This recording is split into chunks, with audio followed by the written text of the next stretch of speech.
السلام علیکم ناظرین، اس ایپیسوڈ کے شروعات میں ہم دیکھتے ہیں آگ کے سار کے قریب عثمان صاحب برہان سے پوچھتے ہیں کیا آپ کو کچھ غلط یا عجیب محسوس ہوا جب آپ نے اڑتے ہوئے شعلوں کو دیواروں کی بنیادوں پر رکھا؟ تو برہان کہتا ہے نہیں حضور، ان کتوں نے بھی نہیں دیکھا۔ جرگتائی کہتا ہے وہ ان دیواروں پر بھروسہ کرتے ہیں جن کے پیچھے وہ چھپ جاتے ہیں، لگتا ہے وہ غفلت کی گہری نیند میں ہیں۔ تو عثمان صاحب کہتے ہیں جو انہیں ان کی غفلت کی نیند سے جگائے گی وہ کوئی سر دوا نہیں ہوگی، جب شگاف کھلے گا سروجا آپ فوج کے ساتھ داخل ہوں گے۔ یہ کہتے ساتھ ہی عثمان صاحب چند سپاہیوں کے ساتھ آگے بڑھ جاتے ہیں۔ قلعے میں آگے بڑھتے ہوئے لوکاس ہیرستو سے پوچھتا ہے تازہ ترین صورتحال کیا ہے؟ تو ہیرستو کہتا ہے حملے صبح تک جاری رہے لیکن ابھی دائیں طرف سے حملے رک گئے ہیں۔ یہ سنتے ساتھ ہی لوکاس حیران رہ جاتا ہے اور سپاہی آ کر کہتا ہے کماندار ترک دائیں طرف سے آ رہے ہیں۔ یہ سنتے ساتھ ہی لوکاس سپاہی کے ساتھ چھت کی جانب بھاگ پڑتا ہے اور چھت پر پہنچ کر دیکھتا ہے کہ عثمان صاحب سپاہیوں کے ساتھ نیچے کھڑے ہوتے ہیں۔ وہ ہیرستو سے پوچھتا ہے کیا دیواروں کو کوئی نقصان پہنچا ہے؟ یہ یہاں کیوں آئے ہیں؟ ہیرستو کہتا ہے جناب دیواریں مضبوط ہیں، ہم نے ابھی دیکھا ہے۔ یہ سن کر لوکاس کہتا ہے مطلب کہ عثمان موت کے پاس آ رہا ہے۔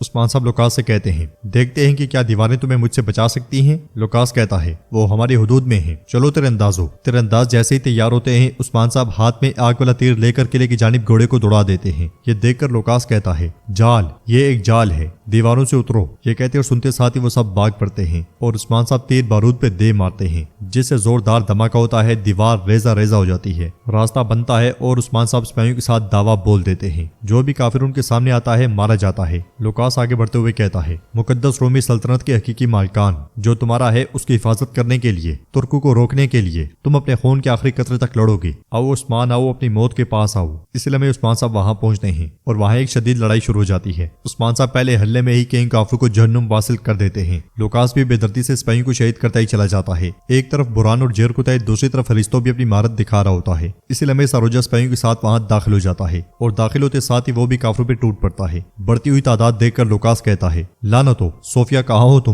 جنگل سے صوفیہ نیکیا کے دستے کے ساتھ آگے بڑھ رہی ہوتی ہے اور کہتی ہے ہم نیکیا کے دستوں کے ساتھ پیچھے سے حملہ کریں گے اور عثمان کے دستوں کو تقسیم کریں گے۔ لوکاس اپنے فوجیوں کے ساتھ حملہ کرے گا اور اس طرح عثمان کو جہنم واصل کر دیں گے۔ کمانڈر کہتا ہے عثمان آج ان دونوں لشکروں کے درمیان مرے گا، آج نکلنے کا کوئی راستہ نہیں۔ اورحان بیگم یوسف اور سپاہیوں کے ساتھ انہیں دیکھ رہا ہوتا ہے۔ بیگم کہتی ہے اب وقت آ گیا ہے کہ صوفیہ کا سر کاٹ دیا جائے۔ تو اورحان کہتا ہے جی ہاں بیگم خاتون، بھیڑیے سے لڑنے والے گیدڑ کو وقت آنے پر خون بہانا پڑتا ہے۔ البائی اب تمہاری باری ہے۔ یہ سنتے ساتھ ہی البائی سپاہیوں کے ساتھ آگے بڑھتا ہے۔ صوفیہ کو دیکھتے ہوئے اورحان کہتا ہے تمہاری موت یہاں انتظار کر رہی ہے۔ قریب پہنچتے ساتھ ہی البائی سپاہیوں کے ساتھ جاڑیوں کو آگ لگا کر ان کے سامنے دھواں دھواں کر دیتا ہے۔ سپاہی بہت تیزی میں جاڑیاں پھینکتے ہیں، ان کے سامنے بالکل اندھیرا چھا جاتا ہے۔ اگلے لمحے وہ سب تیر برسا دیتے ہیں۔ صوفیہ چلاتے ہوئے کہتی ہے وہ کہاں ہیں؟ ڈالے لاؤ۔ تیروں کے حملے میں بہت سے کافر مارے جاتے ہیں۔ اورحان کہتا ہے چلیں بیگم خاتون، وقت آ گیا ہے۔ یہ کہتے ساتھ ہی وہ آگے بڑھ کر ان پہ ٹوٹ پڑتے ہیں۔ اورحان ایک ساتھ کئیوں کو جہنم واصل کر دیتا ہے۔ بیگم اور صوفیہ آمنے سامنے آ جاتی ہیں۔ بیگم کہتی ہے اس سے پہلے کہ تمہاری تلوار خون بہائے تمہارا سر کاٹ دیا جائے گا چڑیل۔ جواباً صوفیہ کہتی ہے بیگم تو میں تم سے شروع کرتی ہوں۔ یہ کہتے ساتھ وہ اس پہ حملہ کر دیتی ہے۔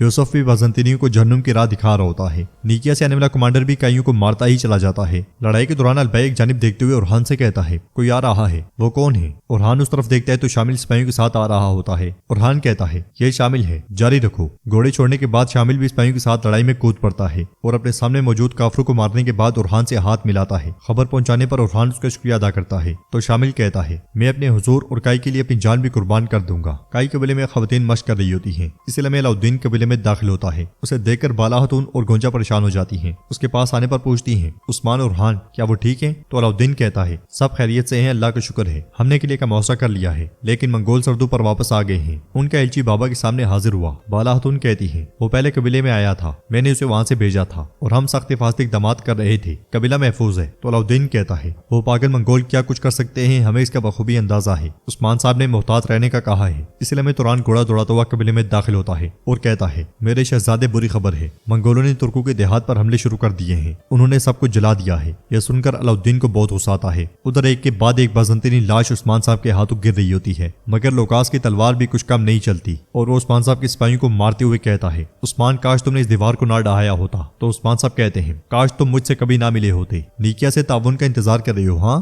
وہ ختم ہو گیا ہے، نہیں پہنچے گا، اب تم یہاں تنہا ہو۔ یہ سن کر لوکاس چلا اٹھتا ہے۔ ادھر بیگم صوفیہ سے کہتی ہے جہاں سے تم آئی ہو میں تمہیں اس جہنم میں واپس بھیج دوں گی۔ تو صوفیہ کہتی ہے تم مجھے نہیں مار سکتی، یہ سنتے ساتھ ہی بیگم اس پہ حملہ کرتی ہے۔ ان دونوں کے درمیان ٹکر کا مقابلہ ہوتا ہے۔ قریب ہی میں البائی بھی لڑ رہا ہوتا ہے۔ صوفیہ کے دھکیلنے پر بیگم خاتون اس کے ساتھ جا ٹکراتی ہیں، مگر وہ دونوں پلٹ کر پھر سے وار کرتے ہیں۔ کمانڈر سامنے آتے ہوئے اورحان سے کہتا ہے تم خود مرنے والے ہو ترکو؟ تو اورحان کہتا ہے اب ہم دیکھیں گے کہ کون مرتا ہے اور کون زندہ رہتا ہے۔ کمانڈر کہتا ہے تمہیں ان زمینوں پر کبھی سکون نہیں ملے گا۔ یہ کہتے ساتھ ہی وہ اورحان پہ حملہ کرتا ہے۔ ان دونوں کے درمیان زبردست مقابلہ ہوتا ہے۔ اورحان ٹکرے مار مار کر اسے نڈال کر دیتا ہے اور تلوار اس کی گردن پہ رکھتے ہوئے کہتا ہے ہمیں اس سرزمین پر کبھی سکون نہیں ملے گا۔ ہاں، اس سے کوئی فرق نہیں پڑتا کہ ظالم ہم پہ طوفان کی طرح چڑھ دوڑے، ہم اپنے ایمان سے مایوسی کو شکست دیں گے اور ذوالفقار کی طرح حملہ کریں گے۔ ہم تمہاری برائی کو توڑ دیں گے اور اس سرزمین پر امید کو غالب کریں گے، لیکن تم اسے کبھی نہیں دیکھو گے۔ یہ کہتے ساتھ ہی اورحان اس کا گلا کاٹ ڈالتا ہے۔ شامل بھی اس لڑائی میں بڑھ چڑھ کے حصہ لیتا ہے اور اس کے ساتھ آنے والا ایک شخص لڑتے ہوئے کہتا ہے بیڑیے کے ساتھ شروع کیا گیا کھیل خون پہ ختم ہوتا ہے، دنیا کائی کے شاندار ہتھیاروں سے پھلے پھولے گی۔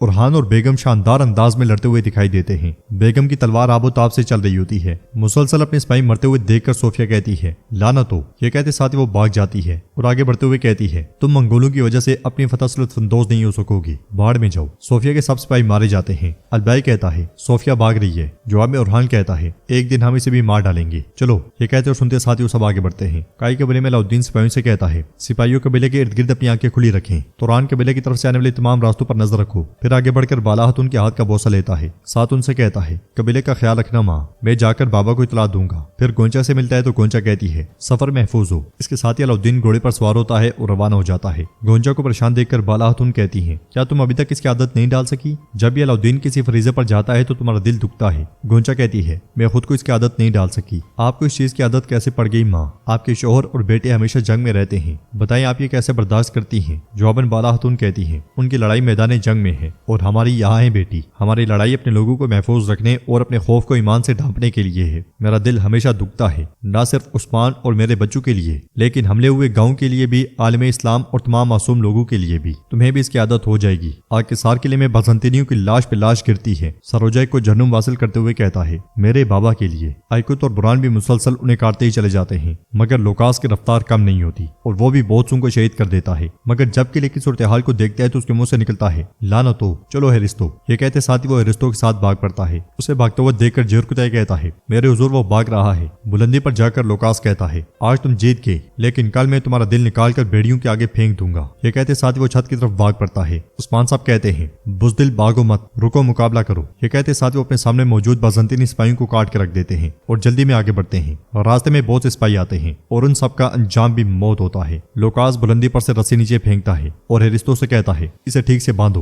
ہیرستو کہتا ہے کیا ہم آگ کے سار ترکوں کے حوالے کر دیں گے؟ جواب میں لوکاس کہتا ہے نیکیا کی فوج کبھی نہیں آئے گی ہیرستو، اگر ہم عثمان کی پیش قدمی کو روکنا چاہتے ہیں تو ہمیں زندہ رہنا ہوگا، جلدی سے رسی باندھو۔ ہیرستو رسی باندھنے لگ جاتا ہے۔ پہلے لوکاس رسی کے ذریعے نیچے اترتا ہے اور اس کے پیچھے پیچھے ہیرستو۔ وہ دونوں گھوڑوں پر سوار ہو کر بھاگ پڑتے ہیں اور چند لمحات کی دوری سے عثمان صاحب چھت پہ پہنچتے ہیں۔ ان کی نظروں کے سامنے سے وہ بھاگ جاتے ہیں تو عثمان صاحب کہتے ہیں وہ اب بھاگ نہیں سکتا، وہ جلد ہی مر جائے گا۔ آگ کے سار قلعہ اب سے کائیوں کا ہے۔ یہ کہتے ساتھ ہی وہ آگے بڑھتے ہیں اور ناظرین ایپیسوڈ بھی اختتام پذیر ہوتی ہے۔ اگر آپ کو ویڈیو پسند آئے تو ویڈیو کو لائک کر دیں، چینل کو سبسکرائب نہیں کیا ہوا تو سبسکرائب کرنے کے ساتھ ساتھ گھنٹی والے آئیکن کو دبانا مت بھولیں تاکہ نیکسٹ آنے والی ویڈیوز کا نوٹیفکیشن آپ کو مل سکے۔ انشاءاللہ ملتے ہیں نیکسٹ ویڈیو میں، تب تک کے لیے رکھیں اپنا اور اپنوں کا بہت زیادہ خیال۔ اللہ نگہبان۔